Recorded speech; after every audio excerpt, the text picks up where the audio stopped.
नमस्कार। राजस्थान समता मंच में आपका स्वागत है।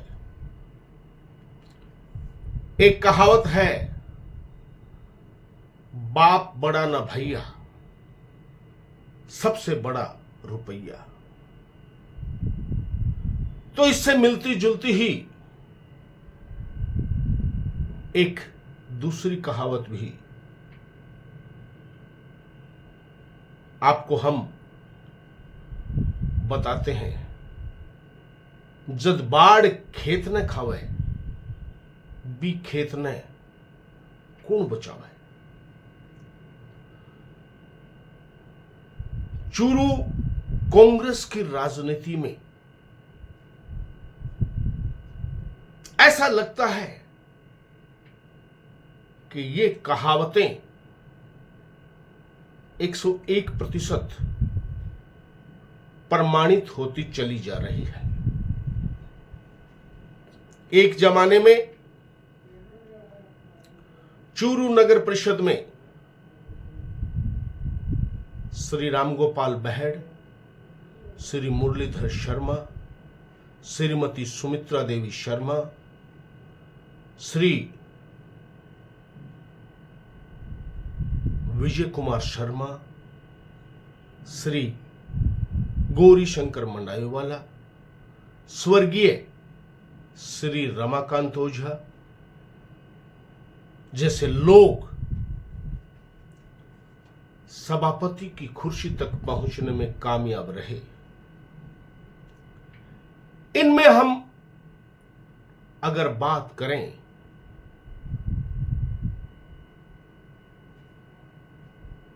तो साधन संपन्न के रूप में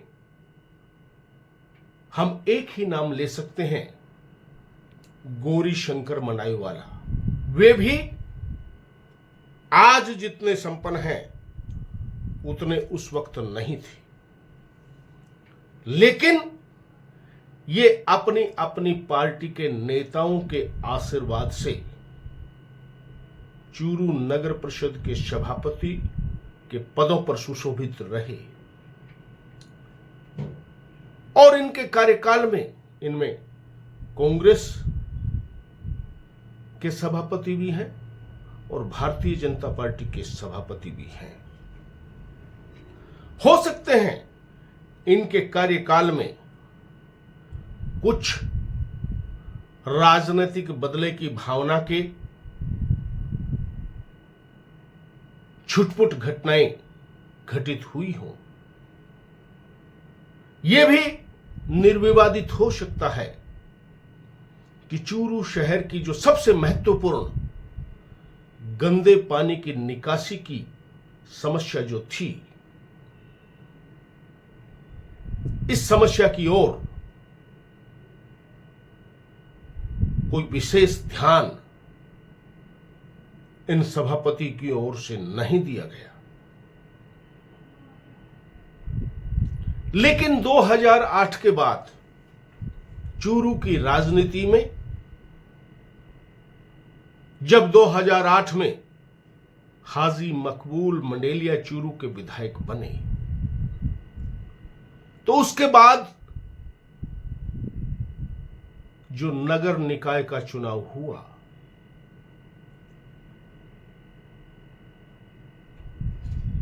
एक प्रक्रिया नई प्रारंभ कर दी गई। उस रफीक मंडेलिया के द्वारा जिन्होंने तेलियों की बाड़ी में सभापति चुनाव जीतने के बाद सार्वजनिक मंच से भाषण में यह कहा था कि राजस्थान सरकार का बजट खत्म हो सकता है, लेकिन रफीक मंडेलिया का बजट कभी खत्म नहीं होता है।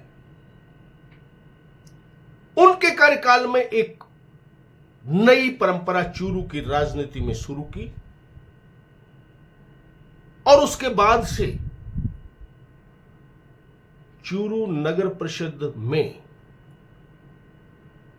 वर्षों पुराने समर्पित कार्यकर्ता, या दूसरे शब्दों में कहूं तो ऐसे कार्यकर्ता जो आर्थिक रूप से संपन्न नहीं हो, उन्हें रफीक मंडेलिया ने कुटिल राजनीति करते हुए अपने अपने घरों में बिठा दिया, क्योंकि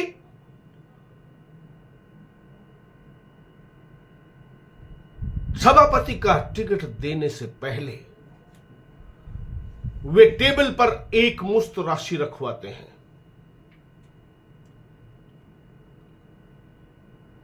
उसका असर यह हुआ कि समर्पित कार्यकर्ताओं का काम कांग्रेस में सिर्फ सभाओं में जाकर ताली बजाने तक का रह गया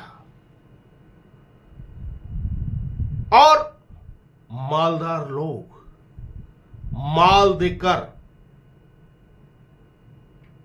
हासिल करते हुए अपने माल को दोगुना चारगुना करने में जुट गए। पता नहीं क्या दिया गया क्या नहीं दिया गया, ये तो वस्तु स्थिति देने वाला और लेने वाला ही जानता है। लेकिन जो सभापति बने और या सभापति के पद पर काबिज रहे और उनके संबंध जब रफीक मंडेलिया से तल्ख हो गए, तो वे और उनके समर्थक सरेआम ये कहते सुने गए कि हमने तो इतने लाख दिए थे, इतने करोड़ दिए थे, तब बनाया था, क्या एहसान किया है। अगर ये सत्य है तो इससे बड़ा दुर्भाग्य कांग्रेस का हो नहीं सकता। और फिर एक ऐसे शख्स जो पैसे के बल पर ही राजनीति में आए हैं, उनके कार्यकाल में इस तरह का होना आश्चर्य जरूर प्रकट करता है। उनके कार्यकाल के दौरान ये स्पष्ट रूप से नजर आता है, लालचंद सैनी, मोहम्मद हुसैन निर्वाण जैसे लोग, जो मोहम्मद हुसैन निर्वाण का तो ये इतिहास है कि उनका परिवार कभी भी वार्ड मेंबर का चुनाव हारा ही नहीं। ये सिर्फ कातिल नजरों से मंडेलिया के फैसलों को देखते ही रह गए और दरकिनार कर दिए गए। और भी बहुत से ऐसे नाम हैं। जब ओबीसी का सभापति का पद आया तो आश्चर्यजनक रूप से रफीक मंडेलिया और उनके समर्थक स्वर्गीय श्रीमती लतेश शर्मा भी इस पद पर रह चुकी हैं। राजनीति के बिगड़े स्तर का अंदाजा इसी बात से लगाया जा सकता है कि जब पहली बार अन्य पिछड़ा वर्ग के लिए यह पद आरक्षित किया गया तो उस वक्त अन्य पिछड़ा वर्ग में सबसे सीनियर श्री आशाराम सैनी, श्री लालचंद सैनी, श्री मोहम्मद हुसैन निर्माण, श्री रमजान खान, इन सबको दरकिनार कर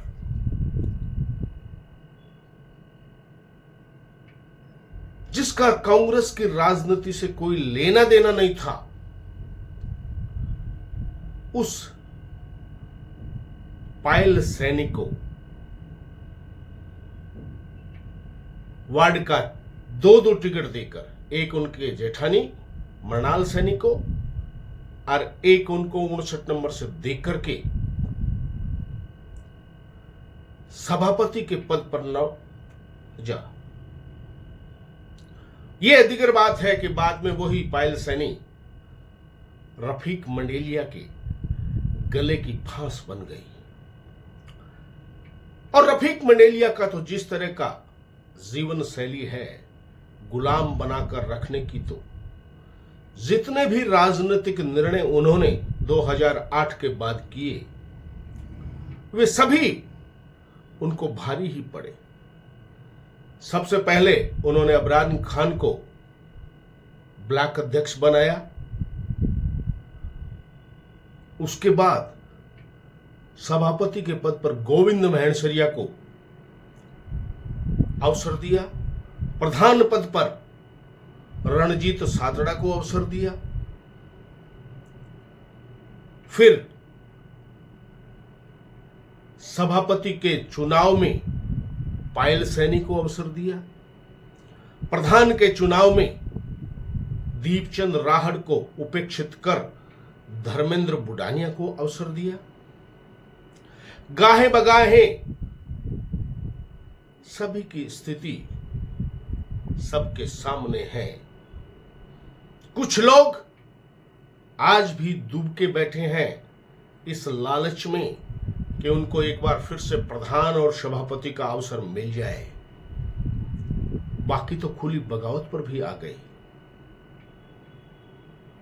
लेकिन रफीक मंडेलिया की कार्यशैली में इन सब घटनाओं के बावजूद भी कोई भी सुधार नजर नहीं आया।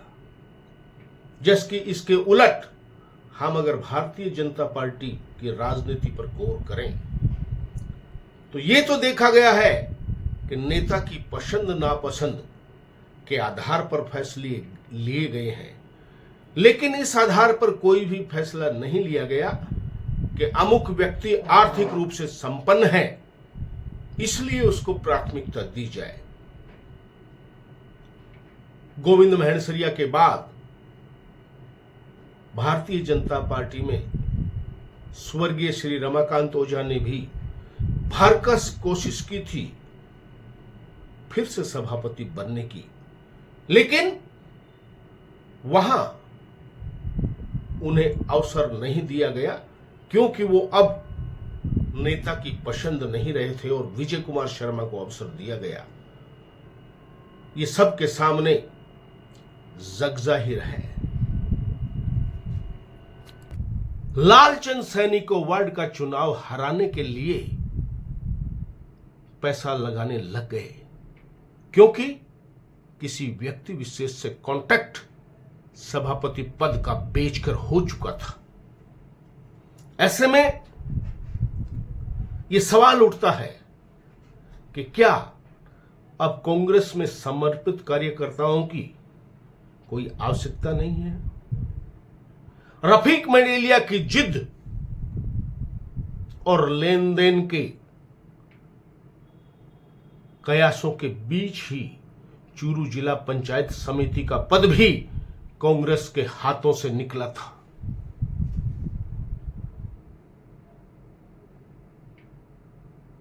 आज जो प्रधान के पद पर बैठे हैं दीपचंद राहड़, उनका पूरा परिवार कांग्रेस का समर्पित परिवार रहा है, लेकिन नेता की जिद और धन लोलुपता के चलते उन्हें कांग्रेस छोड़ने को मजबूर होना पड़ा। आरोप तो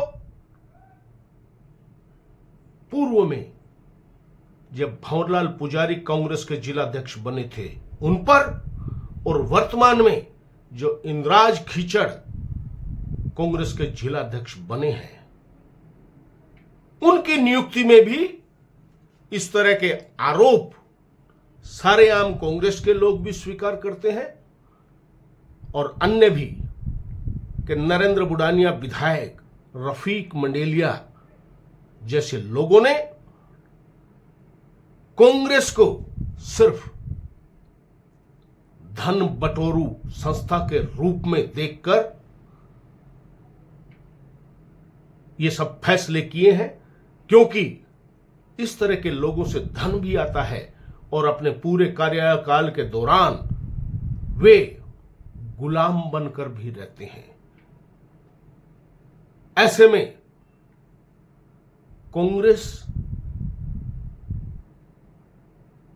को तो ये कहावत अक्सर से स्वीकार ही कर लेनी चाहिए कि जद बाढ़ खेत न खावे बी खेत ने कौन बचावे।